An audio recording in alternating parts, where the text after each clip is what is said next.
জায়গার যা টেম্পারেচার এখানের টেম্পারেচার মানে আরও 5-7 ডিগ্রি বেশি। মানে তোমাদেরকে একজনের কথা বলবো যার কাজ হচ্ছে এই গরমে।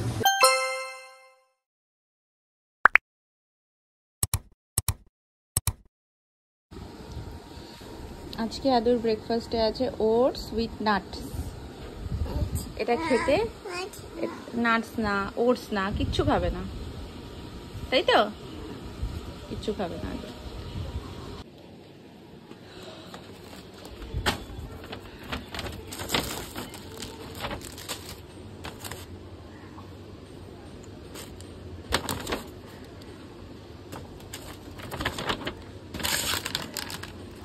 এটা ফ্রি দিয়েছি চকোজের মাখানা, এগুলো সব রেখে দিই। খুব গরম লাগছে, ভীষণ পরিমাণ গরম লাগছে। খেয়ে উঠলাম আর গরমের মধ্যে গরম গরম ভাত, আরও গরম লাগছে কেন।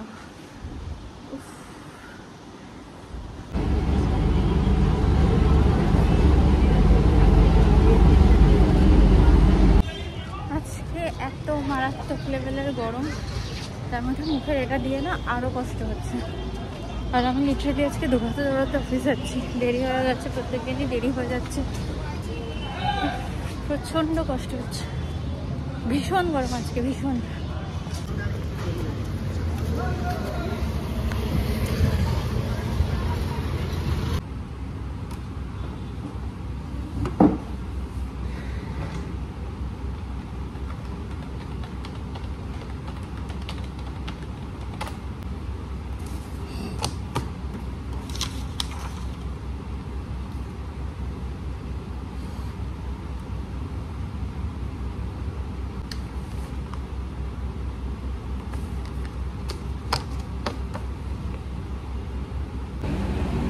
আজকে টিফিনটা আনিনি, তো আজকে যাচ্ছি একটু ক্যান্টিনে চাউমিন খেতে।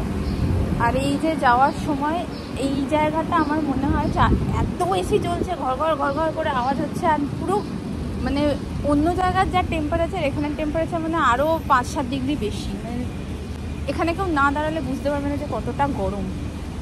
মানে আগামী 5 বছরে যে আরও কি হতে চলেছে মারাত্মক। মা বললো আমার একটু সিঙ্গারা নিয়ে যেতে, অফিস থেকে তো এসে গেছি, এখন বসে বসে আদু আর আমি সিঙ্গারা মুড়ি খাচ্ছি, তাই তো?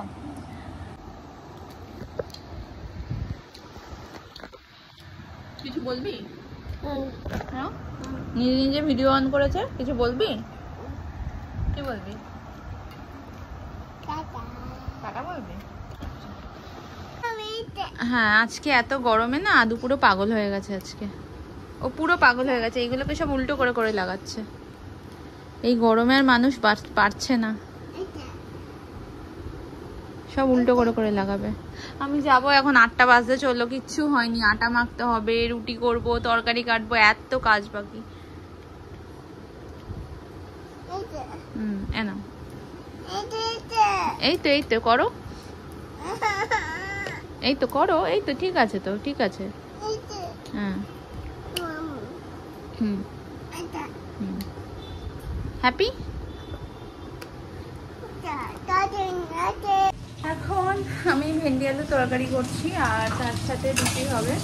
আলুকে আজকে ভেন্ডি আলু তরকারি আর রুটি দিয়ে দেবো, আর দুধ দেবো না আজকে রাত্রিবেলা। আর তোমাদের সাথে একটা কথা শেয়ার না করে পারছি না, মানে এই যে টেরিফিক লেভেলের গরম, যেখানে আমরা শুধু অফিস যাওয়া আসাটাতেই আমাদের এত পরিমাণ কষ্ট হচ্ছে না, মানে পারছি না। তো অফিসে গিয়ে তো এসিতে থাকি, ঠিক আছে, কোনো ব্যাপার না। তোমাদেরকে একজনের কথা বলবো যার কাজ হচ্ছে এই গরমে, সেটা হচ্ছে আমার শ্বশুরমশাই, মানে আমার এই বাড়ির বাবা। অনেকেই জানো বা অনেকেই জানো না যে বাবা সিএসিতে কাজ করে। আর এই গরমকালে বাবার প্রচুর প্রেশার থাকে কাজে। কালকে সকালে বেরিয়েছিল, কালকে নাইট ডিউটি পড়ে গেছিলো, তো আজকে সকালে ফিরেছে। এই লেভেলের গরমে সারা রাত ঘুম হয়নি, সকালবেলা ফিরেছে। সকালে ফিরে আবার 1 ঘন্টা মতো রেস্ট নিয়ে আবার বেরিয়েছে। এখন প্রায় 8:30 বাজে চলে, এখনো পর্যন্ত বাবা ফেরেনি। আজকে গরমটা তোমরা জানোই কতটা, এখনো পর্যন্ত বাইরে খেটে যাচ্ছে, কাজ করে যাচ্ছে। মানে সত্যি হ্যাটস অফ ওনাকে এই গরমের মধ্যে। আর আছে আমার বাবা আগে যেটা করতো হচ্ছে, মা যখন দোকানে যেত বাবা তারপরে মাল আনতে বেরোতো। বাবাকে তো আমি এবছর প্রচুর বারণ করেছি যে দোকানের মধ্যেই থাকবে, দোকান থেকে বাইরে যেন না বেরোনো। এই গরমের মধ্যে মাল বিকালে এনো, সকালে যাওয়ার কোনো দরকার নেই। জানি না কতটা শুনবে, কারণ বাবা মারা কথা শোনে না।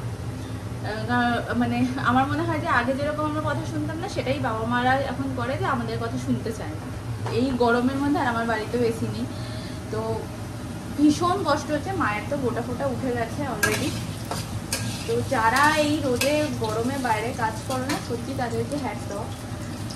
মানে আমাদের জন্যই যদিও এই টেম্পারেচার এতটা বাড়ছে, যে আমাদের এই পলিউশন, গ্লোবাল ওয়ার্মিং আমাদের জন্যই হয়েছে।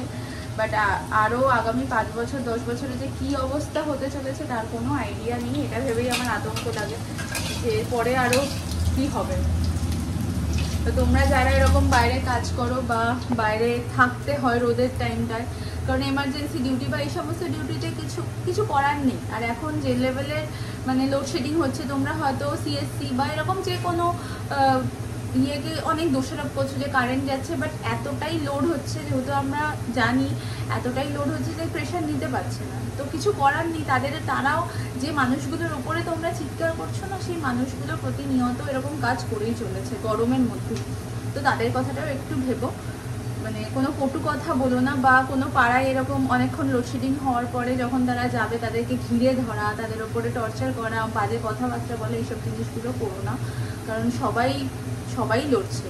কেউ মানে ইচ্ছা করে কোনো জায়গায় কারেন্ট অফ করে দিয়ে তো কেউ বসে থাকে না। তো এবার চলো রান্নাটা করে নিই, অনেক কথা বলে নিলাম। আদু খেলছে ঘরে, মা নেই, আদু খেলছে। আমি তাড়াতাড়ি রান্নাটা করে আজকেও কালকের মতো তাড়াতাড়ি খেয়ে দিয়ে ঘুমিয়ে পড়বো। একেবারে একবার তো অফিস থেকে এসে গা ধোয়া হয়ে গেছে, আবার রান্নাবান্না করে আরও একবার গা ধুতে হবে মনে হচ্ছে। আর আমারও লেগে গেছে ঠান্ডা। আমি এই ঠান্ডা জল খেয়ে, আমার একটুতেই ঠান্ডা লাগার উপায়, ঠান্ডা জল খেয়ে আমারও ঠান্ডা লেগে গেছে। Good morning everyone. কালকে আর ব্লগটা শেষ করা হয়নি, কারণ এত কষ্ট হচ্ছিল, ঠান্ডা লেগে গেছে প্রচণ্ড। আর তাড়াতাড়ি তারপর শুয়েও পড়েছিলাম, আমাকে খাইয়ে দাইয়ে নিজে খেয়ে দিয়ে। তো আজকের ব্লগটা আমি এখানে শেষ করছি। যদি এতদূর পর্যন্ত দেখে থাকো, কিছু ভালো লেগে থাকে, then please to like, share and subscribe my channel. দেখা হবে নেক্সট ব্লগে। Till then, tata, bye bye. বাবা ইয়াদু অন করো। আবার আদু অন করেছে টাটা বাই বাই বলার জন্য।